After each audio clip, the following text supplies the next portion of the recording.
All right. One piece of business to get to before we get started tonight. If you want to come to a live event that I'm doing, there are tickets available right now for an interview I'm going to be doing with Michael McFaul on the topic of autocrats versus Democrats. That is the title of his new book, which is out next week. I'm going to be doing a live event with Michael McFaul on that topic, autocracy versus democracy, next Thursday night, October 30th in Cambridge, Massachusetts. So you can use that little QR code thing on your screen or just go to mattoblog.com if you want to get tickets next Thursday, October 30th in Cambridge. All right, that's it. Now let's get down to the real business at hand. You know, you cannot help but wonder if President Donald Trump didn't wait until after this weekend's massive No Kings protests. You can't help but wonder if he didn't wait until these protests were already done before today he started literally physically tearing down the White House. This is not AI. That is a real thing. I mean, the No Kings Day protests saw 7 million Americans turning out in the streets, coast to coast, protesting against him this weekend. Imagine how many millions more there might have been if we had seen these images on Friday instead of him starting to do this today. Trump literally today sent a rental backhoe to physically rip down the East Wing of the White House. Okay. He's already paved the Rose Garden. Literally, he paved it. That's the Rose Garden, except, oh no, it's a patio at a Panera in a strip mall. He paved the Rose Garden. He took up parts of the White House lawn to put up huge flagpoles so he could fly novelty-size American flags over the White House to make it look like it's an RV dealership that's going out of business. He hung cheap gold decorations all over the Oval Office, just random little gold gewgaws to make it look like a Hilton Hotel banquet room in 1992 before the renovation. He tried to give away Eisenhower's sword as like a hostess gift to a foreign head of state.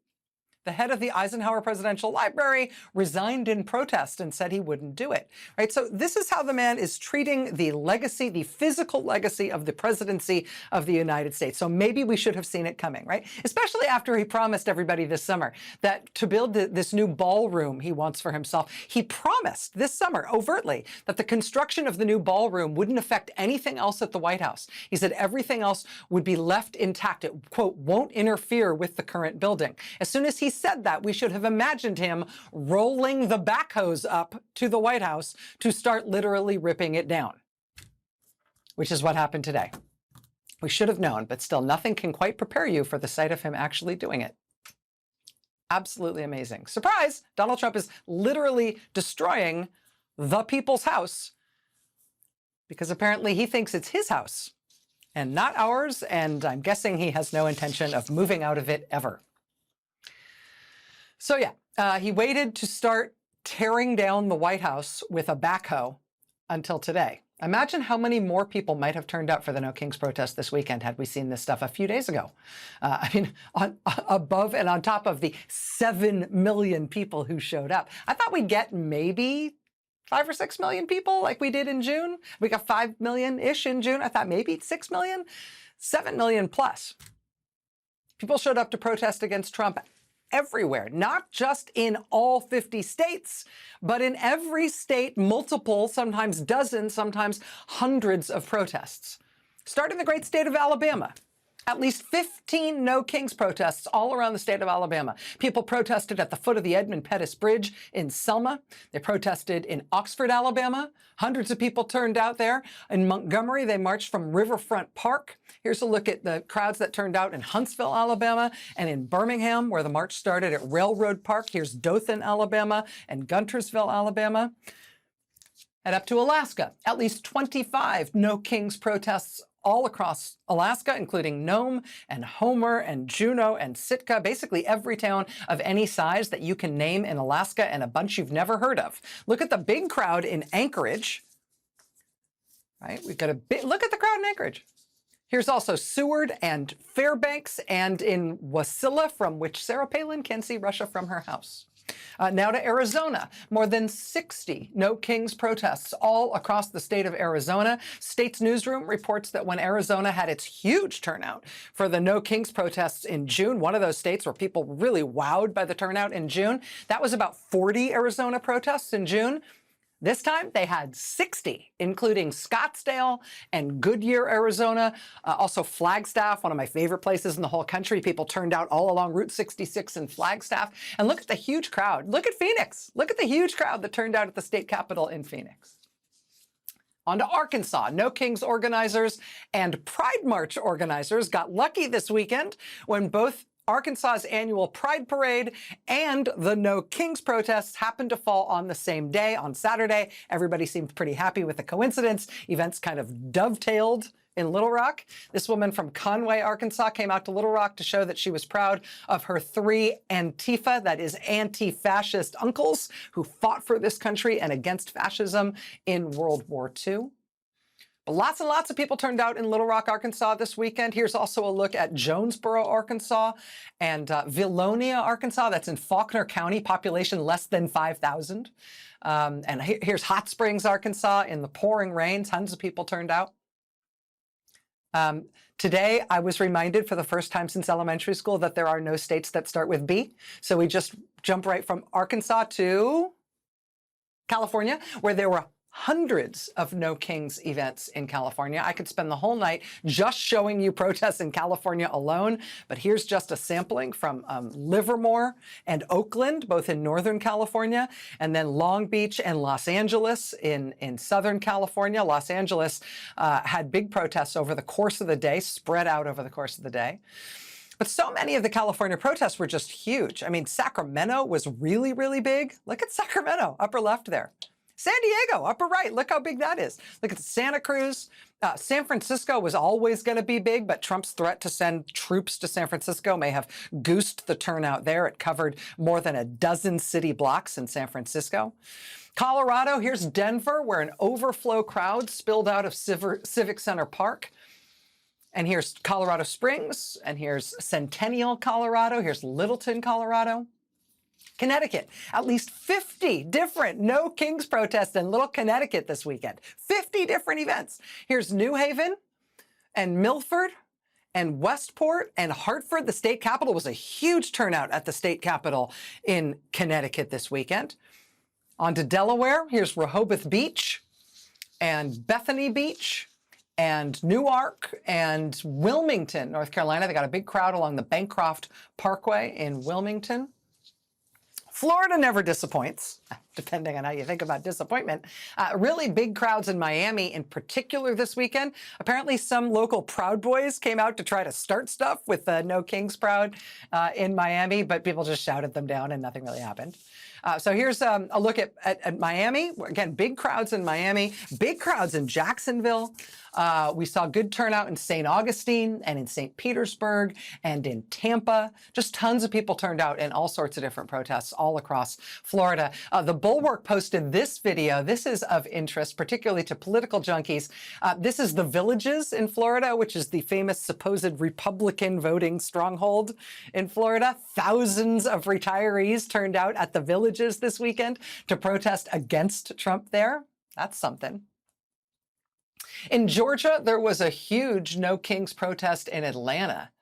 But that wasn't the only one. State's newsroom is reporting that there were 40 different No Kings protests in Georgia this weekend, including these in Savannah and in Macon and in Augusta, in addition to that huge one in Atlanta that just covered multiple city blocks and seemed to go on forever. Hawaii, point of interest here, Hawaii did not call itself No Kings this weekend. Hawaii did not call their protest No Kings protest, since the Hawaiian people, quite rightfully, did have kings and also queens. So in Hawaii, in order to be sensitive on that issue, it was instead no dictators. And who can argue with that? They had a good turnout at their No Dictators protests on Maui and in Hilo and in Kona in the pouring rain. And a ton of people turned out in Honolulu. Idaho. Everybody thinks of Idaho as so hard right. It's like the poster child for a hard right-wing state. But tell that to the massive numbers of people who keep turning up for anti-Trump events like this No Kings protest this weekend in Boise. The Idaho Statesman said they talked to a number of people who said this might be the largest protest anyone has ever seen in Boise for anything. So here's a look at Boise and also Pocatello and McCall, Idaho, and Nampa, Idaho. In Illinois, I think we knew that Chicago was going to be pretty big, given the way Trump is trying to wage war on the city of Chicago, and given the kind of spontaneous and just absolutely uncompromising resistance that we are seeing against Trump and particularly his federal immigration agents every single day. We knew it was going to be big in Chicago. Did we know the Chicago protest would stretch to fill 22 city blocks? I'm not sure we knew it was going to be that big. I'm not sure anybody could have expected that. But yeah, Chicago there in the upper right-hand side. Here's also Carbondale, Illinois. Here's Little Park Ridge, Illinois. Here's Urbana, Illinois. On to Indiana. Indianapolis was really, really big. Look at that upper left-hand corner. Indianapolis was bigger than anything I've seen there. As we've been covering protests this year, and Indianapolis has been turning out pretty big numbers. Here's also Columbus, Indiana, and South Bend, and Fort Wayne, Indiana. In Iowa, Des Moines was huge. And I think maybe we now know to expect that in Des Moines, the turnout for something like this will be huge. But also look at Davenport was really big. Look at Cedar Rapids was really big. Here's Des Moines again, along with Dubuque, Iowa, and Decorah, Iowa, and Iowa City. Just big turnout all over Iowa this weekend. Kansas, here's Topeka, Kansas. And that's in the upper right. You got Overland Park in the upper left. Wichita, Kansas in the lower left. Hello, Frog Hat. Lawrence, Kansas in the lower right. Kentucky. In Kentucky, the headline at the Lexington Herald Leader is "Thousands March at No Kings Rally in downtown Lexington." Quote, "We are anti-fascists." In Lexington, it was a mile-long march route up Main Street and down Vine Street, and the whole No Kings crowd filled that whole mile-plus route, plus Courthouse Plaza in Lexington. Just huge turnout in Lexington. Here's a look at that crowd in Lexington and also the crowd in Paducah and Owensboro, Kentucky. And of course, Louisville, which saw a bunch of people turn out in Louisville, Kentucky this weekend. Louisiana had at least 11 different No Kings protests all over the state. Here's New Orleans and Baton Rouge and Lafayette and Shreveport. Up to Maine. No Kings Day this weekend happened to be the 250 years to the day, the 250-year anniversary of the British attacking Portland, Maine, because, no kings. This was the 250th anniversary of the British attack on Portland, Maine. Thousands of people turned out at more than 30 protests in Maine. In Portland, they say they had a really, really big turnout at the June No Kings event, but this time they say they think they may have doubled the numbers that they had turn out in June. Look at that.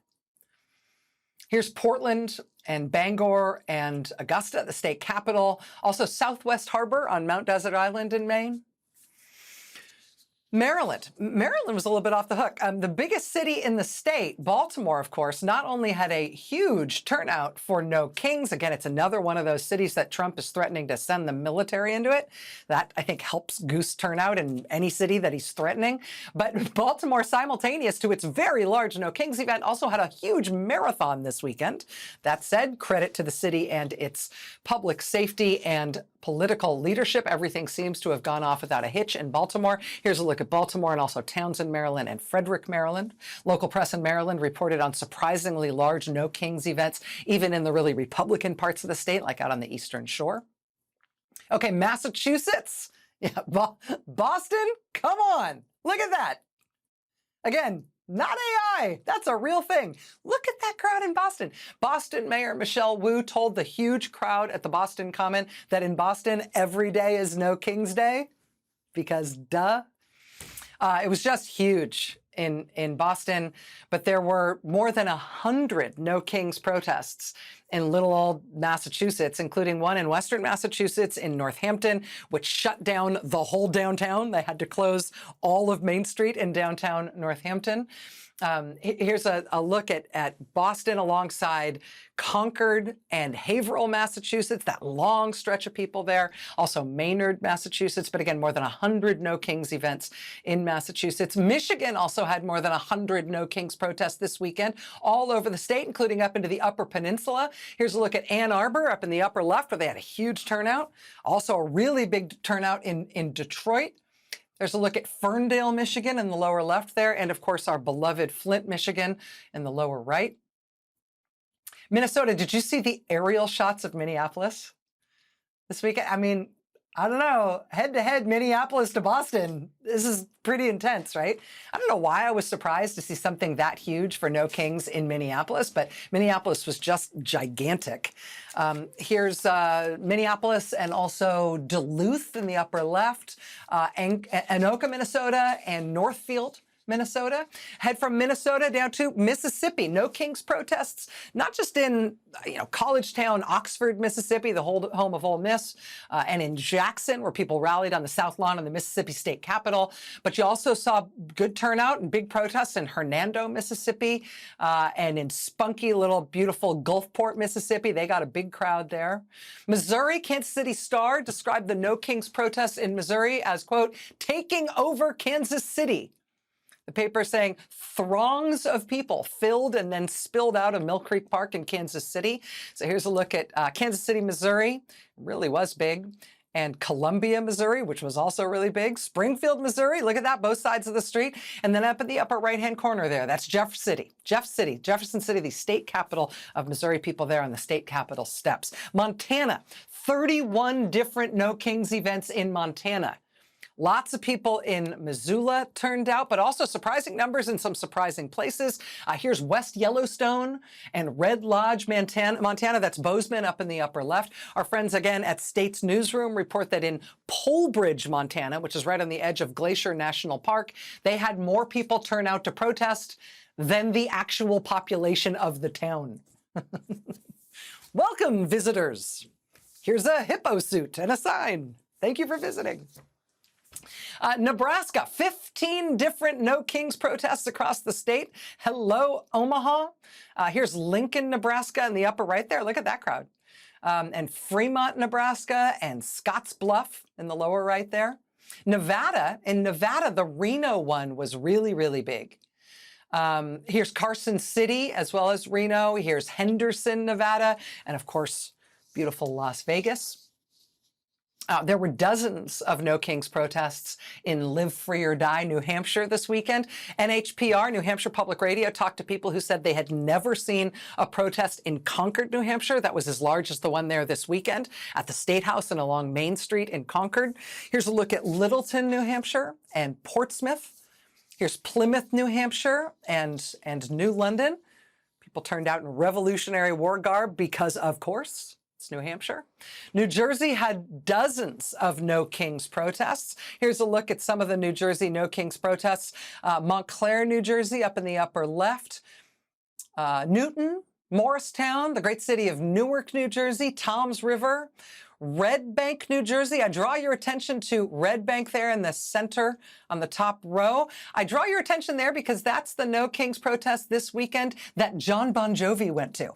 John Bon Jovi, who MSNBC producer Rainey Kale may or may not be actively in love with, do not tell her husband Jimmy. John Bon Jovi's restaurant in Red Bank is offering free meals to furloughed federal workers during the shutdown. Mr. Bon Jovi himself turned up there this weekend and then joined the No Kings protest in that great little town, Red Bank, New Jersey. Hello. New Mexico, thousands and thousands of people. Absolutely. Look at that. Filled the streets of Albuquerque. Local Channel 7 reported that it brought Albuquerque traffic to a halt for so long and across so many streets that Albuquerque drivers stopped waiting for it to pass and just parked their cars and got out of their cars to either watch and wait or to themselves just join it.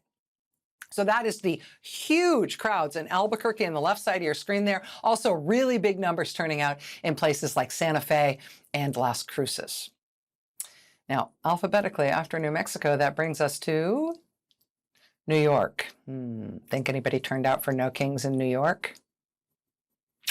I don't know. There's a lot to do in New York this weekend. A lot of Oh, yeah. Okay. How about an unbroken sea of people from 14th Street all the way to 47th Street and beyond? Look at that. I mean, New York is not just New York City. Upstate New York had more than 20 different No Kings protests. But in New York City, it was just absolutely massive. The ACLU says that 20,000 people trained in advance of this protest. 20,000 people did some kind of training with the ACLU, nonviolence training, de-escalation training, know your rights training. That should have given us some sort of sign that the turnout in New York City was going to be this massive. Just unbelievable in New York. Here's also a look at Buffalo, New York, and Syracuse and Rochester as well. North Carolina, big protests in Raleigh, North Carolina this weekend. Here's also a look at Charlotte, North Carolina, and Waxhaw, and Morganton, and Durham, North Carolina, with that aerial shot there, so you can see how it wraps around the downtown in Durham. Head up to North Dakota. Local press in Fargo reports that thousands of people turned out at No Kings events in Fargo and in Bismarck. That was no sure thing, not only because it's North Dakota, but also because it was really windy and cold in North Dakota this weekend, so nobody quite knew what to expect in terms of turnout. But there were not only these big crowds in Fargo and Bismarck, but there were No Kings protests in Grand Forks and Jamestown and Devils Lake and Dickinson and Williston and Minot and a bunch of other places. Here's Fargo on your left and Bismarck on your right. We've also got shots from Valley City, North Dakota, upper right there, and Grand Forks in the lower right there, all those places in North Dakota. On to Ohio, our friend Professor Tim Snyder, the author of On Tyranny. He spoke at a No Kings event in Cincinnati, right there at the Riverfront Park.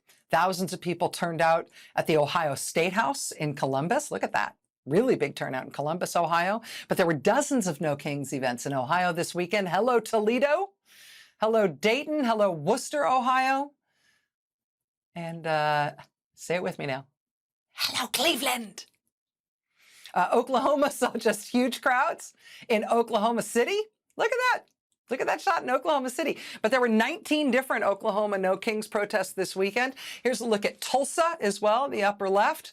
One of my favorite cities in the country, Durant, Oklahoma, Muskogee, Oklahoma. Lots of people turning out in Oklahoma in the rain. Up to Oregon. You think anybody turned out in Portland, Oregon? Thousands and thousands and thousands of people turned out in Portland, Oregon. Nobody was left at home in Portland this weekend. Everybody was out at a No Kings event. But Oregon did not only turn out in Portland, they turned out everywhere, from the state capitol in Salem to Eugene and Beaverton and Oregon City. There were more than 50 No Kings protests all across the great state of Oregon this weekend. Pennsylvania saw massive crowds in Philadelphia. Look at that aerial shot in Philly, upper left-hand side there. But here's also a look at Pittsburgh and Westchester and Harrisburg, Pennsylvania. Rhode Island, little old Rhode Island, is famous for you. Here's Providence, where there were tens of thousands of people at the state capitol. Here's also Little Compton, Rhode Island, on the upper right there. East Greenwich and Westerly, Rhode Island, saw tons of people turn out. South Carolina, here's Columbia and Spartanburg and Greenville and Myrtle Beach, South Carolina. I have to tell you, Myrtle Beach got this big, very festive turnout. It's also one of the only places where anyone got arrested this weekend. There was a single arrest when a woman who was driving near the protest, for some reason, pulled out a gun and waved it at people who were at the protest. She was arrested, spent a little time in jail. She says the gun was not loaded, but she says she is full of regret about what she did, and she's very sorry that she did it. That was weird in Myrtle Beach. Up to South Dakota, thousands of people showed up in Sioux Falls, far outdrawing the numbers that organizers expected, according to reporting from the South Dakota Searchlight. Thousands of people turned out in Sioux Falls, South Dakota. Now, in Sioux Falls, there was a planned counter demonstration, but as thousands of people turned out for the main No Kings thing, apparently only 30 people showed up for the whole counter demonstration, which was quite a disappointment for the counter demonstration organizers, who I guess thought they'd get like equal numbers. Sorry. Here's a look at Sioux Falls and Vermilion, South Dakota, and Aberdeen and Sturgis. Tennessee saw nearly 36 No Kings protests this weekend, including really big ones in Memphis, as you might expect, as Trump tries to send the military into Memphis as well. Also, really big turnout in Nashville. Look at that on the upper right. Here's also a look at Knoxville, which was big in the lower left-hand corner there, in Chattanooga, Tennessee. On to Texas. Texas was hilarious. So there were thousands and thousands and thousands of people who turned out to attend No Kings events in Texas this weekend, including a really big No Kings event in Austin. But in Austin, Texas Republican Governor Greg Abbott was so afraid. He was so afraid of the Austin No Kings protest, so afraid of the, grandmas and the kids and the, blind people and the people in wheelchairs and the people with their dogs in strollers and the people in inflatable lobster suits. He was so afraid that he literally called out the Texas National Guard. He told them to, quote, surge forces. That was his term. Surge forces into Austin. Surge forces. Look, there's a guy with a pride flag. There's a lady who says, my name is Aunt Tifa. Send in the troops. Meanwhile, Austin police sent out a tweet showing their smiling officers having a great time on a great day and thanking everybody in Austin for being so nice and so peaceful with 0 arrests. Literally, they ended their tweet, great job, Austin.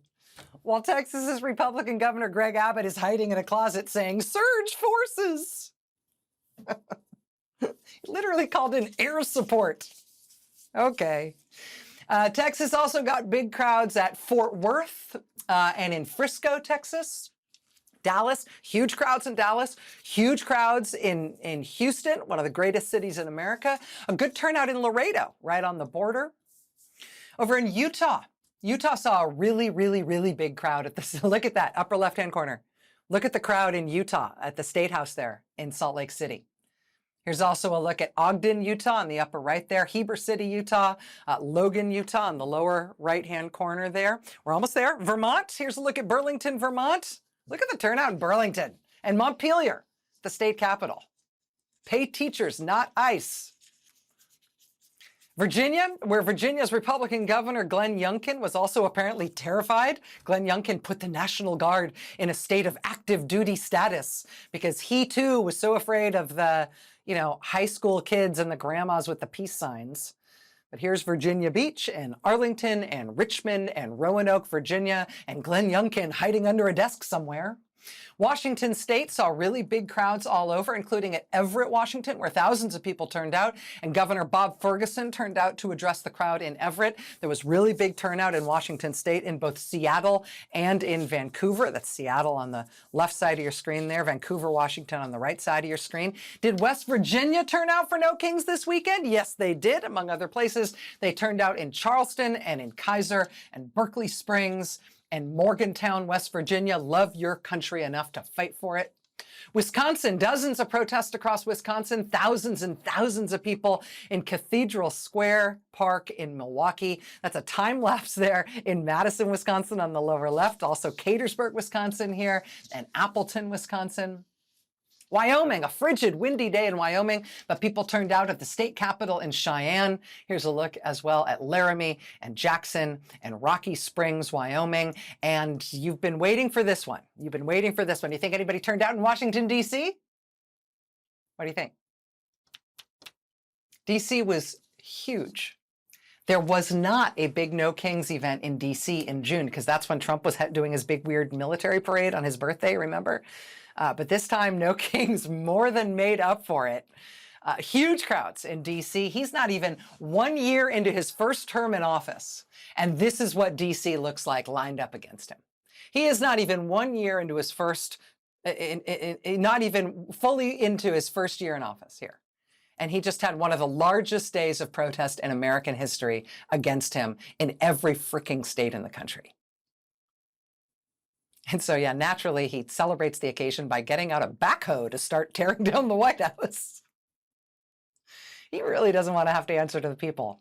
You wouldn't do that if you ever thought you had to.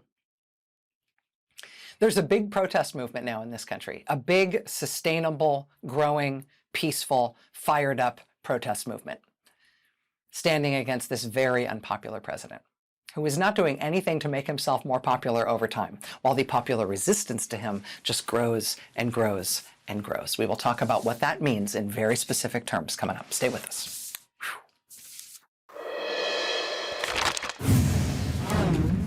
So Indivisible was one of the hundreds of groups who helped organize the No King's Day protest this weekend, with 7 million plus people turning out. These really are some of the largest protests ever in American history. Now, if you've watched this show in the past, you might have noticed that we've talked to the folks from Indivisible a number of times on this show. And not just this year, not just recently, we've talked to them a lot, many times, going back years. You might also have noticed that every time we talk to the folks from Indivisible, going back to the very beginning, they emphasize one specific thing. They emphasize thinking local. So for these No Kings protests, for example, they said, if you have to travel more than an hour in order to get to your nearest No Kings protest, then don't do that. Don't travel more than an hour. If you have to go more than an hour to find one, that means you should be organizing your own, wherever it is that you live. Now, that is not generic protest advice. That is very specific to this movement, and it has specific consequences. In practical terms, following that principle this weekend looked like this. Not one giant protest in one central place, even though there were some really big protests in some places. Instead, though, it was a gazillion different protests. Yes, in some big cities, but also in small towns, in every nook and cranny all across this country. Anywhere there were people, there were anti-Trump protests. And if that dynamic feels a little different to you, it's because it might be a little different from what we're used to in this country. We talked last week on this show about new research from the Kennedy School at Harvard, titled, quote, "The Resistance Reaches into Trump Country." Quote, "The share of counties hosting at least one anti-Trump protest has risen markedly during Trump's second term, surpassing the historic spikes observed during his first term." What that means is, compared to his first term as president, there are more protests now in what we traditionally think of as red, Republican, pro-Trump areas of the country. In the months that they studied this year, Kennedy Center researchers found that, quote, "The median protest county in the U.S. actually cast more votes for Trump than for Kamala Harris." One of the academics who did that research on protests spreading into Trump country, what that person is most famous for is something that's called the 3.5% rule. This academic has studied hundreds of protest movements around the world over the last century to see if you could identify what makes for a successful popular campaign against an authoritarian government. It turns out, if you actually study this scientifically, successful anti-authoritarian movements tend to share a number of things in common. Number one, nonviolence. Scientifically speaking, nonviolent protest movements are twice as likely to prevail as violent ones.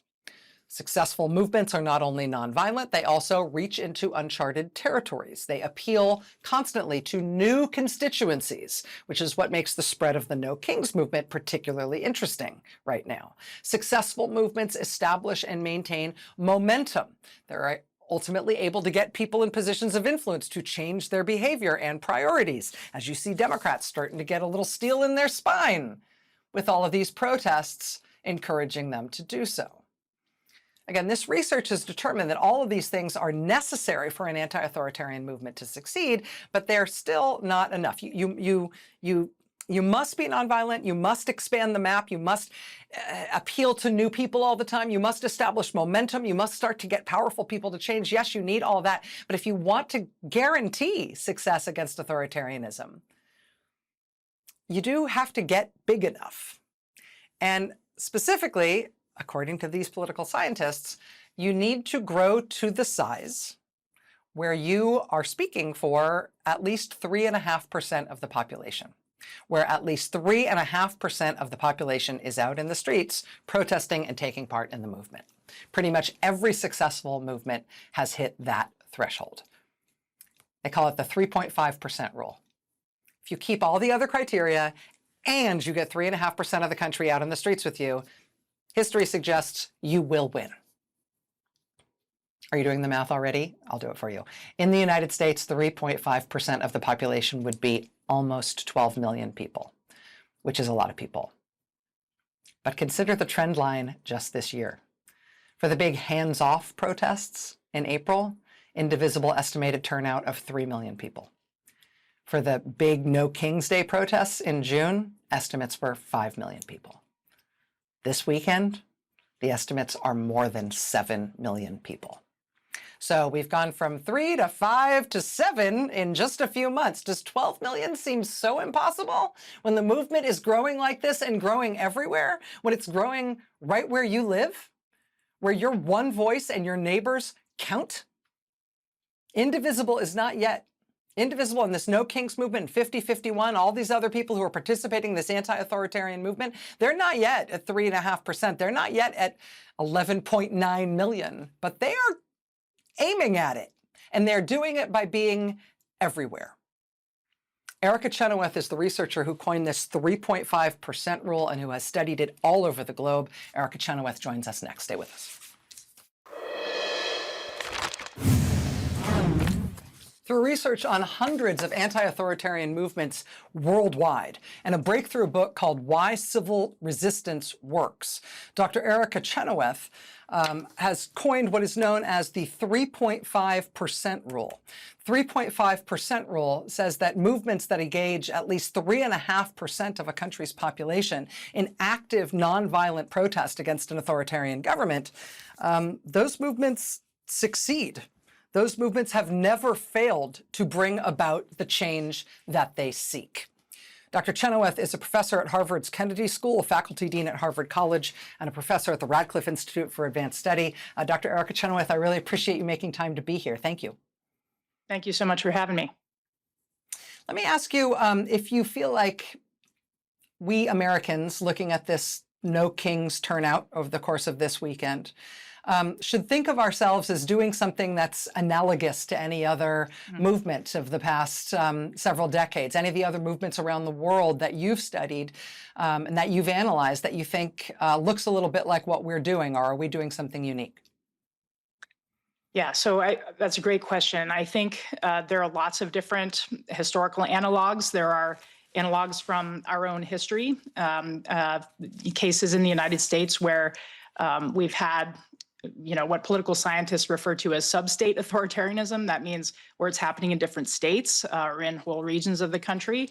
I think that we're now in a situation where, I and a lot of others in my field kind of think of what's happening in the US right now as kind of an acute democratic backsliding episode. And there are certainly many other cases from around the world where people have mobilized nonviolent civil resistance to try to push back against that and defend, expand, and improve their democracy. We're seeing opponents of the anti-authoritarian movement characterize it as if it is violent, when it very clearly isn't. I think it's pretty remarkable that we had 7 million plus people out protesting on Saturday. There was basically zero violence. One of the things I've been interested about in your research is thinking about that not just as like a moral good, but the tactical advantages of nonviolence. Obviously, a nonviolent movement is going to attract larger numbers of people and has more potential to attract larger numbers of people over time, just because more people are turned off by violence than turned on by it. But why else is nonviolence tactically smart? Mm-hmm. Well, first, I would say remarkable is the word for the fact that millions and millions of Americans, engaged in a nationwide protest on Saturday, and there was basically no violence. That is something that is truly historic. There are not very many historical reference points for something that disciplined, and I just want to call that out. I mean, that is a truly remarkable fact. And then in terms of why it is that nonviolent resistance tends to be more likely to succeed. I mean, one of the things you mentioned is numbers, for sure, but it's not just that the numbers matter, it's what the numbers then allow the movement to do. And one of the things that they allow the movement to do is to begin to leverage those numbers into social, economic, cultural, and political power. So in democracies where people get to elect out their leaders, often we see very high correlations between protest turnout and the outcomes of elections. So that is true in the United States, even during midterm elections. In fact, the Tea Party protests of 2009 were shown to have a strong correlation with turnout for kind of Tea Party Republicans in the 2010 midterms. The 2018 blue wave, and not just turnout in support of Democratic candidates, but also the diversity of the candidates who ran, leading to the most diverse U.S. Congress we've ever had, was strongly correlated to participation in the Women's March. The 2020 protests associated with Black Lives Matter were similarly associated with electoral outcomes and many other reform outcomes in the 2020 election as well. So, you know, even just in terms of how protest relates to political transformations through our institutions, there are many different studies that show those correlations. More broadly, protests, even in countries where elections aren't available to change the political environment, they can be incredibly powerful in making elite behavior change in general, right? So a lot of times people in this field refer to pillars of support, that every authoritarian relies entirely on the cooperation, obedience, and help of people in the civil service and the security forces within their inner entourage, the business and economic community, cultural and faith leaders. And when people who are in those institutions begin to think, you know what, there are a lot more people in this protest movement than I expected, and I recognize my associates there, and I align my future more with them than with this person who I think is kind of bumbling and incompetent anyway, that's when you start to see those loyalty shifts and those pillars of support shift in their own behavior. And so I think that nonviolent resistance movements have those opportunities precisely because they are more likely to elicit the direct participation of people from all walks of life, and then that can translate into meaningful shifts in the sort of self-interested calculation of people in all kinds of different positions of influence. I know this is highly calculated and highly metric-driven political science, but it's also totally rational and explicable, and I thank you for helping us understand it. Erica Chenoweth, professor at the Harvard Kennedy School, speaking on their own behalf here, not on behalf of Harvard, I should note. But Dr. Chenoweth, I really appreciate your time. Thank you. Thank you so much. All right, more news ahead tonight. Stay with us. This was seen in a bunch of protests around the country. Women holding signs that described themselves as Antifa. Also, don't piss off the old ladies. No one crowned you king. This one moved me. 100 years old, first protest. This wannabe king deserves a royal flush. That was Venice, Florida. This one, I think we can put this on television. Do we have the free balls one? Free balls for members of Congress who lost theirs. Here's one from DC. No wonder eggs are so expensive. All the chickens are in Congress. Here's one special out of Illinois. Mike Johnson blocked me on Grindr. I don't know what that means. I'll look it up. In Alaska, the only kings we want are crab. The only kings we want are salmon. In San Diego, California, don't poke the bear, although it's almost impossible when they're that cute. So bad, even the unicorns are here. That was San Francisco. This is a good one. Donald T. wrecks everything he touches. That was Minneapolis. Get it? Wrecks everything he touches. Duct taping the USA together till 2029. That's in DC. And of all the inflatable ones, this one's my favorite. Sorry for being weird. This is my first dictatorship. That's in DC. We'll be right back. That's going to do it for me tonight.